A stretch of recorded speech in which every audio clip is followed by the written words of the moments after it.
नमस्कार दोस्तों, एग्जाम साधक के YouTube प्लेटफॉर्म में आपका स्वागत है। जैसा कि आप लोगों को पता था कि हम यूनिट 10 के बारे में पढ़ रहे थे।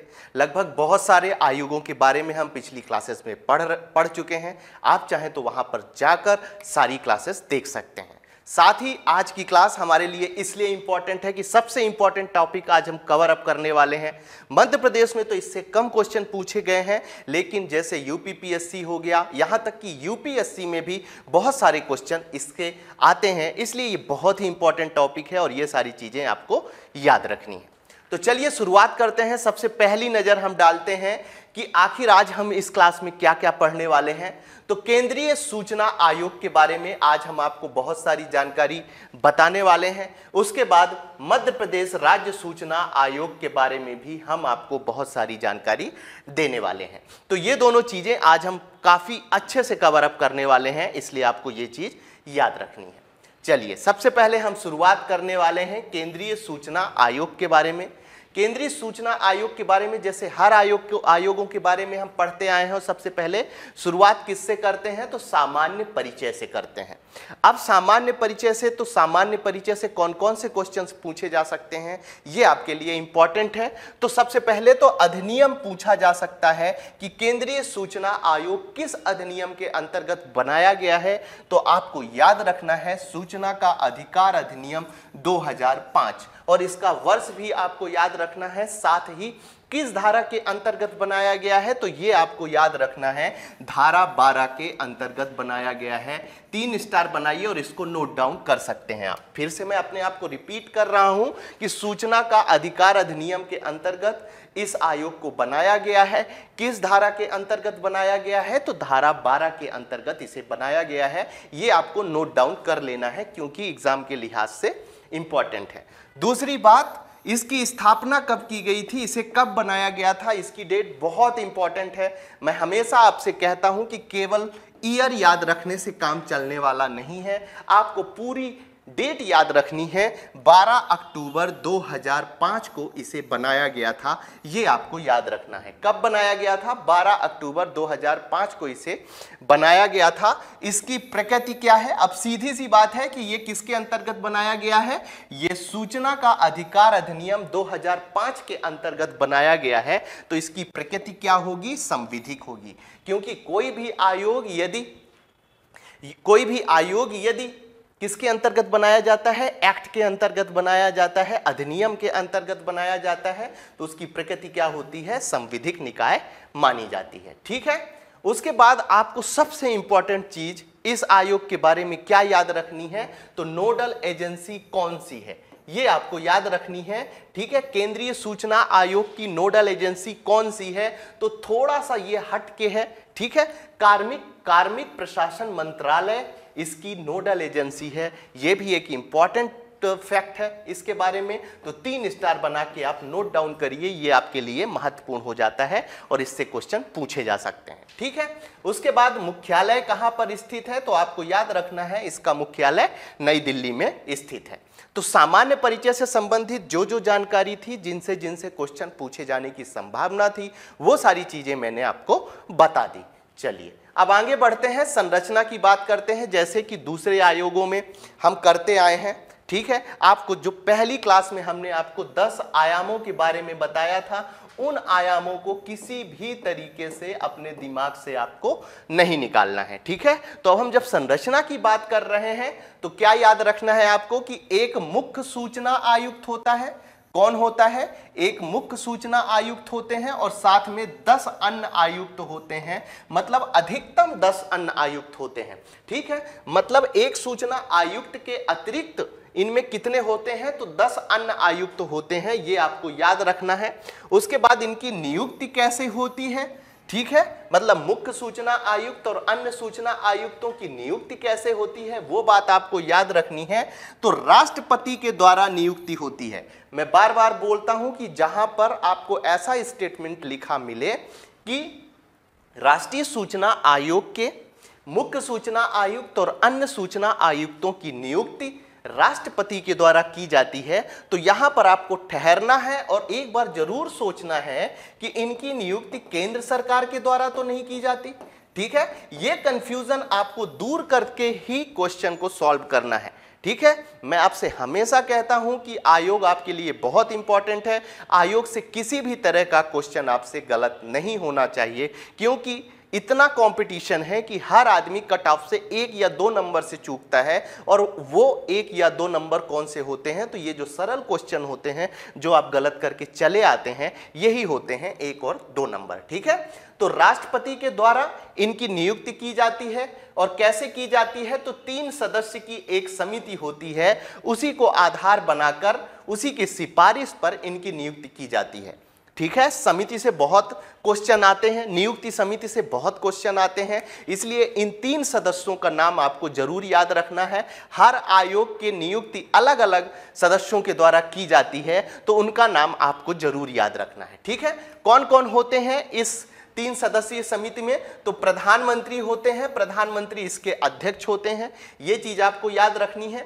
लोकसभा में विपक्ष के नेता होते हैं, ये चीज आपको याद रखनी है। और तीसरा होता है मंत्रिमंडल का एक सदस्य। मंत्रिमंडल का एक सदस्य का क्या मतलब है? सीधा सा मतलब है कि प्रधानमंत्री के अलावा जो मंत्री होते हैं उनमें से एक की नियुक्ति इस 3 सदस्यीय समिति में कर दी जाती है। और इसी की सिफारिश पर राष्ट्रपति के द्वारा एक मुख्य सूचना आयुक्त एवं अन्य जो 10 अन्य हैं या 10 से कम हैं, उन आयुक्तों की नियुक्ति की जाती है इसके अंतर्गत। ठीक है, उसके बाद शपथ की बात कर लेते हैं। तो शपथ किसके द्वारा दिलाई जाती है?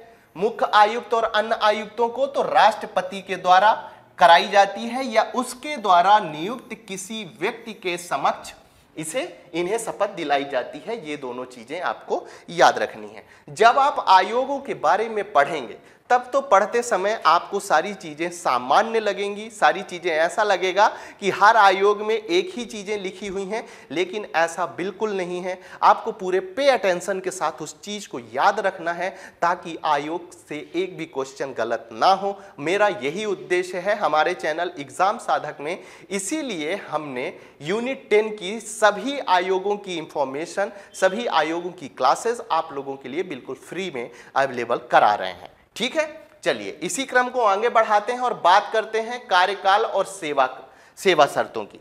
तो कार्यकाल कितने वर्ष की बात की गई है? तो 3 वर्ष या 65 वर्ष जो भी पहले हो जाए वो कार्यकाल किया गया है। ठीक है, और इस कार्यकाल में कब परिवर्तन किया गया है? तो वर्ष 2019 में इसके कार्यकाल में संशोधन किया गया है। पहले कुछ और था, लेकिन आपको वर्तमान की याद रखना है।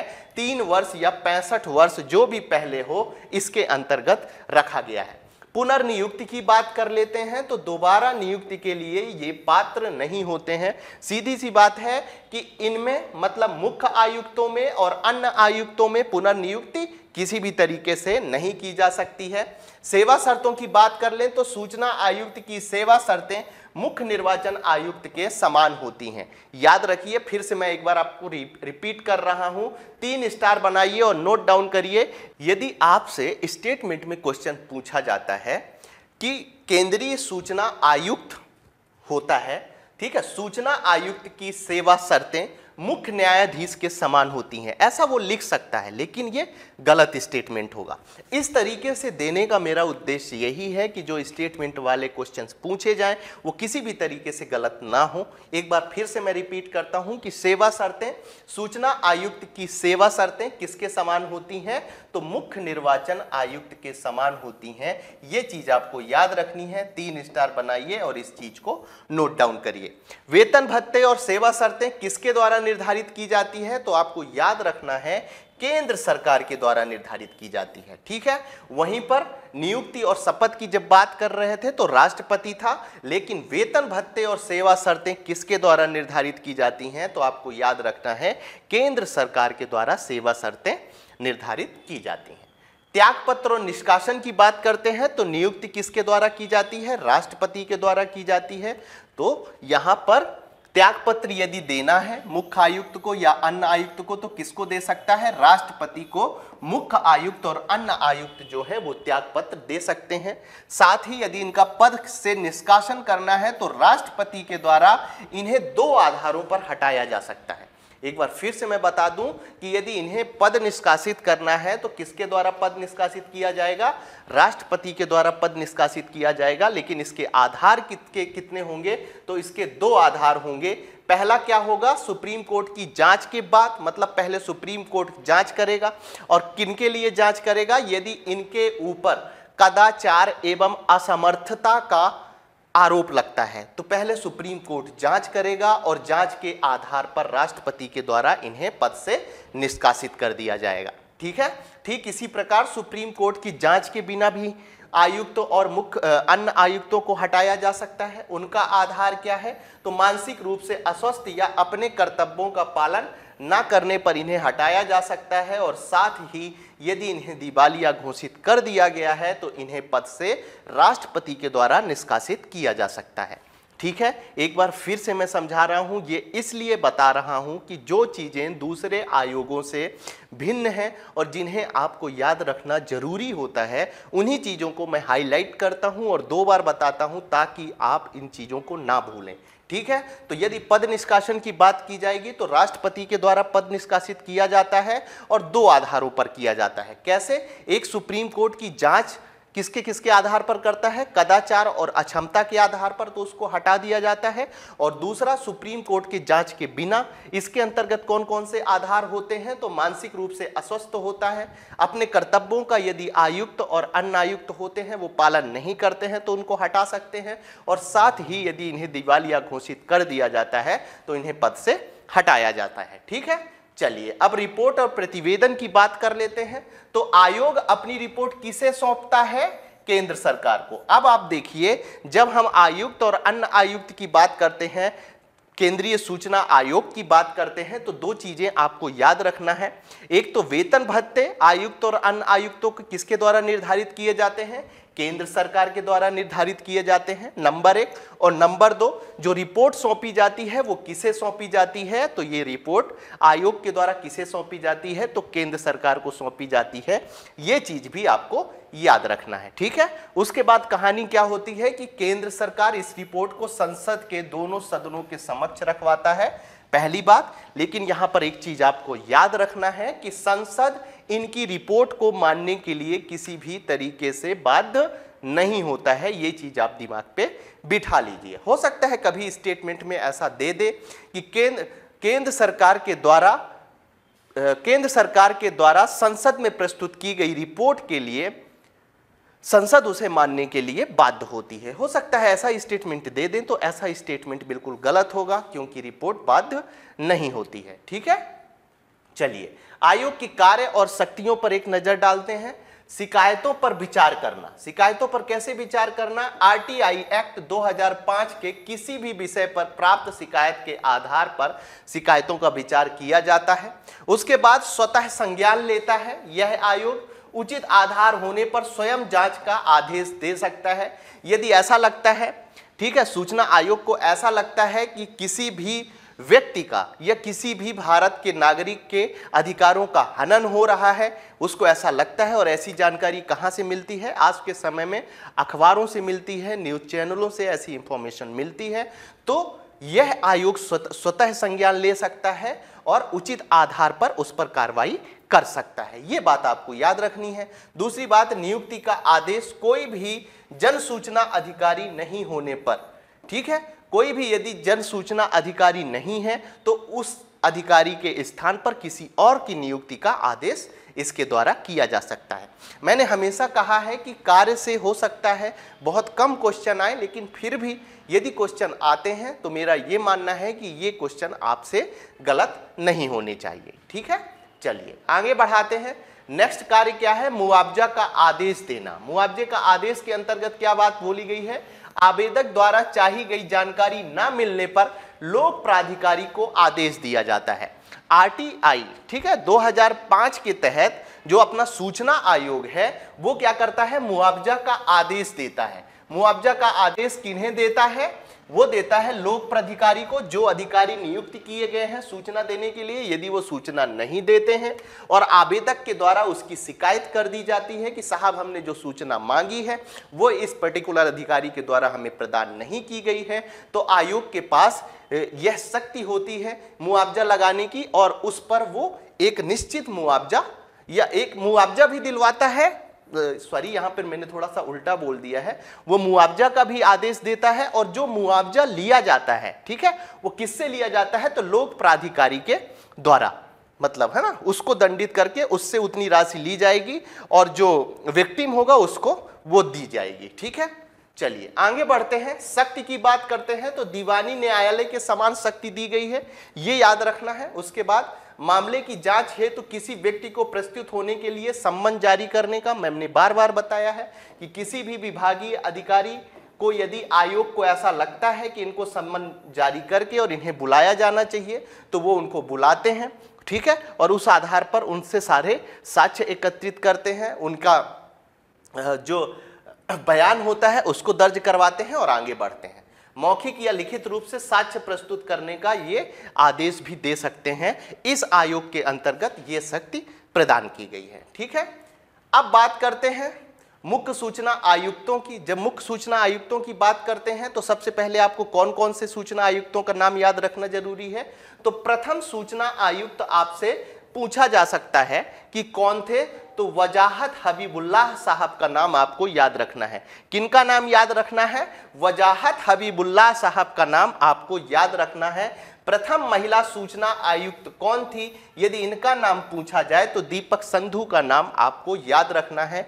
वर्तमान सूचना आयुक्त का नाम मैं आपको नहीं बताऊंगा क्योंकि ये आपका काम है, और मैं इसलिए नहीं बताता हूं कि एग्जाम के 10 दिन पहले कम से कम ये सूची आप अपडेट कर लें ताकि एग्जाम में आपका क्वेश्चन गलत ना हो। ठीक है, ये चीज आपको याद रखनी है।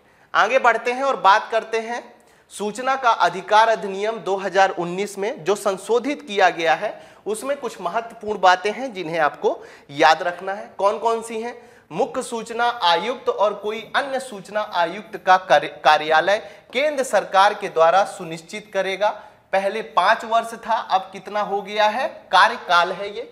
ठीक है, कितना था? पहले 5 वर्ष था, और जब मैं कार्यकाल के बारे में आपको पढ़ा रहा था तो वहां पर भी बताया था कि पहले 5 वर्ष रखा गया था, 5 वर्ष या 65 वर्ष। अब इसको हटाकर कितना कर दिया गया है? 3 वर्ष या 65 वर्ष कर दिया गया है।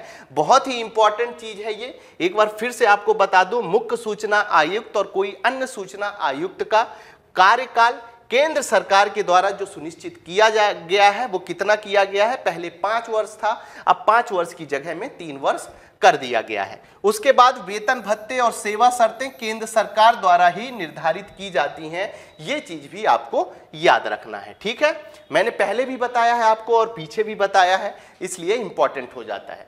सूचना अधिकार अधिनियम 2005 के कुछ प्रावधान हैं। कौन कौन से इंपॉर्टेंट प्रावधान हैं उसके बारे में हम आपको बता देते हैं कि कोई भी नागरिक सरकारी प्राधिकरण से सूचना प्राप्त करने हेतु तो अनुरोध कर सकता है। ठीक है, कोई भी नागरिक किसी सरकारी विभाग से, किसी सरकारी डिपार्टमेंट से यदि चाहता है कि कोई इंफॉर्मेशन लेना चाहता है और यदि विभाग के द्वारा उसे देने का अधिकार दिया गया है तो वो सूचना वो उसको जरूर प्रदान करेगा। दूसरी बात क्या इंपॉर्टेंट है जो आपसे पूछी जा सकती है? 3 स्टार बनाइए और नोट डाउन करिए। सूचना 30 दिनों के भीतर उपलब्ध कराई जाएगी। कितने दिनों के भीतर उपलब्ध कराई जाएगी? सूचना 30 दिनों के भीतर उपलब्ध कराई जाएगी। ये आपके लिए बहुत इंपॉर्टेंट हो जाता है। और साथ में सूचना व्यक्ति और स्वतंत्रता से संबंधित है तो यह सूचना और स्वतंत्रता 48 घंटे के अंदर ही प्रदान की जाएगी। ये चीज भी आपको याद रखना है। तो सूचना अधिकार अधिनियम के अंतर्गत मेनली आपको 2 चीजें याद रखनी है। पहली कि 30 दिनों के भीतर उपलब्ध कराई जाएगी कोई भी सूचना यदि किसी भी विभाग के द्वारा मांगी जाती है, और दूसरा सूचना व्यक्ति और स्वतंत्रता से संबंधित यदि सूचना है तो उसे 48 घंटे के अंदर प्रदान कराई जाएगी। बात करते हैं मध्य प्रदेश सूचना आयोग की, राज्य सूचना आयोग की। इसमें भी हम आपको उतनी ही चीजें उपलब्ध कराएंगे जितने की जरूरत है, जितना हमने राष्ट्रीय सूचना आयोग में आपको पढ़ाया है। पढ़ाने का क्रम हम वही रखेंगे कि सबसे पहले हम आपको सामान्य परिचय के बारे में बताएंगे और उसके बारे में अन्य बातें बताएंगे। तो इसका स्वरूप कैसे निर्धारित किया गया है? तो सेम बात है, आरटीआई एक्ट 2005 की धारा 15। यहां पर धारा 15 बहुत इंपॉर्टेंट है, 4 स्टार बनाइए और आप नोट डाउन करिए। धारा 15 के लिहाज, धारा 15 के अंतर्गत ही मध्य प्रदेश राज्य सूचना आयोग का निर्माण किया गया है, ये आपको याद रखना है। दूसरी बात, आपको इसकी स्थापना पूरी डेट को याद रखना है, 22 अगस्त 2005 को इसकी स्थापना की गई है, ये भी आपको याद रखना है।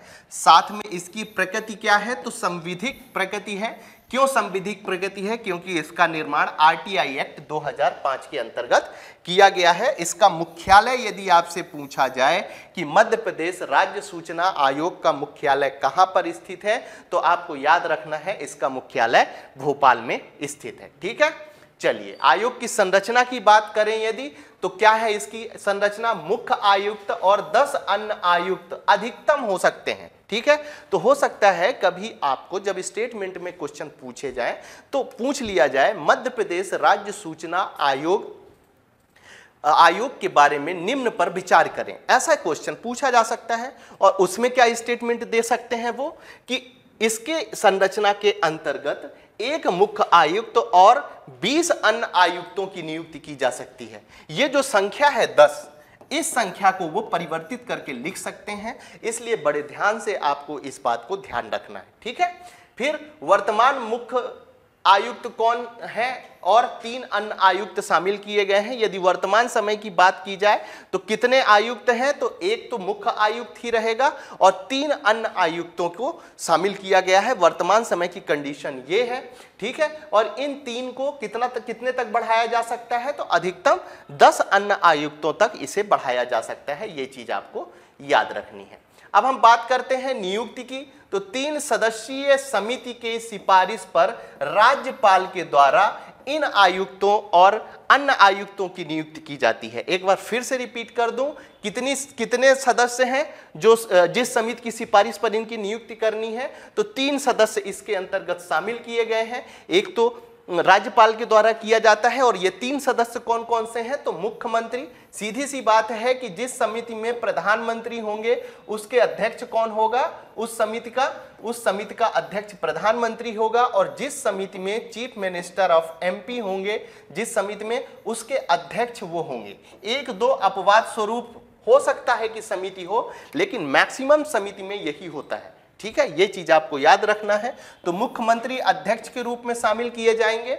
उसके बाद विपक्ष में, विधानसभा में विपक्ष के नेता को शामिल किया गया है और एक कैबिनेट मंत्री इसके अंतर्गत शामिल किया गया है, ठीक उसी प्रकार जैसे कि राष्ट्रीय सूचना आयोग में था। चीजें याद आ रही है ना। ठीक है, चलिए आगे बढ़ते हैं, शपथ की बात करते हैं। राज्यपाल या उसके द्वारा नियुक्त किसी व्यक्ति के समक्ष ये शपथ ले सकते हैं आयुक्त और अन्य आयुक्त, इसमें कोई विशेष नहीं है, बस आपको राज्यपाल का नाम याद रखना है। कार्यकाल और सेवा शर्तों की यदि हम बात कर लें, तो मुख्य सूचना आयुक्त का कार्यकाल 3 वर्ष या 65 वर्ष, जो भी पहले हो जाए उसके हिसाब से उनका कार्यकाल होता है। अब हम बात करते हैं पुनर्नियुक्ति की, तो आपको याद रखना है कि दोबारा नियुक्ति के पात्र नहीं होते हैं, ना तो आयुक्त होते हैं ना ही अन्य आयुक्त होते हैं। वेतन भत्ते और सेवा शर्तें केंद्र सरकार द्वारा निर्धारित की जाती है। किसके द्वारा निर्धारित की जाती है? वेतन भत्ते और सेवा शर्तें तो केंद्र सरकार के द्वारा निर्धारित की जाती है। ये थोड़ा सा इंपॉर्टेंट है, 3 स्टार बनाइए और नोट डाउन इसका कर सकते हैं, आप याद कर सकते हैं। ठीक है, चलिए त्यागपत्र और निष्कासन की बात करते हैं। त्यागपत्र मुख्य आयुक्त और आयुक्त अपना त्यागपत्र किसको दे सकते हैं? तो राज्यपाल को दे सकते हैं, ये याद रख देना है। दूसरी बात, पद निष्कासन की 2 तरह की पद्धतियां अपनाई जाती हैं। पहली क्या है निष्कासन की, पद निष्कासन की? सुप्रीम कोर्ट की जांच के बाद, इनके कुछ आधार अलग अलग हैं, सुप्रीम कोर्ट के जांच के बिना। तो सुप्रीम कोर्ट के जांच के बाद कौन कौन से आधार हैं? कदाचार और असमर्थता के आधार पर क्या करेंगे? ये सुप्रीम कोर्ट राज्यपाल से सिफारिश करेंगे कि इन्हें पद से निष्कासित कर देना चाहिए, तो राज्यपाल के द्वारा उन्हें पद से निष्कासित कर दिया जाएगा। और सुप्रीम कोर्ट की जांच के बिना कौन कौन से आधार रखे जाएंगे? तो मानसिक रूप से अस्वस्थ होने पर, अपने कर्तव्यों का पालन ना करने पर, साथ ही दिवालिया घोषित होने पर उन्हें किया जा सकता है। ठीक है, चलिए रिपोर्ट और प्रतिवेदन की बात कर लेते हैं। वार्षिक रिपोर्ट आयोग राज्य सरकार को सौंप सकता है, ये आपको याद रखना है। राज्य सरकार इस रिपोर्ट को विधानमंडल में रखवाता है, और यहां पर आपको एक चीज याद रखनी है कि ये जो विधानमंडल है इस रिपोर्ट को मानने के लिए बाध्य नहीं होता है। ठीक है, यहां तक की चीजें क्लियर हैं। चलिए अब आयोग की कार्य एवं शक्तियों के बारे में बात कर लेते हैं। ठीक है, जैसे पूछताछ से संबंधित कार्य होता है। आरटीआई एक्ट के तहत किसी विषय पर प्राप्त शिकायतों के मामले पर पूछताछ करके और उसके अंतर्गत किया जा सकता है। स्वतः संज्ञान, केंद्रीय सूचना आयोग के पास भी यह शक्ति थी और मध्य प्रदेश राज्य सूचना आयोग के पास भी यह शक्ति है कि उचित आधार होने पर आयोग स्वतः जांच का आदेश दे सकता है। सिविल कोर्ट की शक्तियां हैं इनके पास। आपको याद रखना है जिस प्रकार से राष्ट्रीय सूचना आयोग के पास इनके पास सिविल शक्तियां थी, ठीक उसी प्रकार से मध्य प्रदेश राज्य सूचना आयोग के पास भी ये शक्तियां हैं। सम्मन भेज सकता है यदि किसी विभाग से ये इंफॉर्मेशन चाहते हैं, किसी अधिकारी से या किसी अन्य व्यक्ति से, तो वहां सम्मन भेजकर उनको अपने सामने पेश करने के लिए आदेशित कर सकते हैं। ठीक है, ये बहुत इंपॉर्टेंट है, ये चीज आपको याद रखनी है। वैसे जितने भी आयोग हम लोगों ने पढ़े हैं उसमें मैक्सिमम आपको देखने को मिलेगा कि सिविल कोर्ट की ही शक्तियां प्रदान की गई हैं। ठीक है, चलिए अब बात करते हैं हम कि अगली क्लास में क्या पढ़ने वाले हैं। तो मध्य प्रदेश राज्य खाद्य आयोग के बारे में हम अगली क्लास में पढ़ने वाले हैं। ठीक है, इसके बारे में हम आपको जानकारी प्रदान करेंगे जो एग्जामिनेशन में पूछे जाते हैं। साथ ही यदि हमारी चीजें आपको अच्छी लग रही हैं तो आप इस वीडियो को लाइक कर सकते हैं। जिन्होंने सब्सक्राइब नहीं किया है वो सब्सक्राइब कर सकते हैं। साथ ही यदि आप इस वीडियो की PDF डाउनलोड करना चाहते हैं तो हमारे टेलीग्राम चैनल एग्जाम साधक में जाकर आप डाउनलोड कर सकते हैं। आप सभी के उज्जवल भविष्य की शुभकामनाओं के साथ आज की क्लास हम यहीं समाप्त करते हैं। Thank you.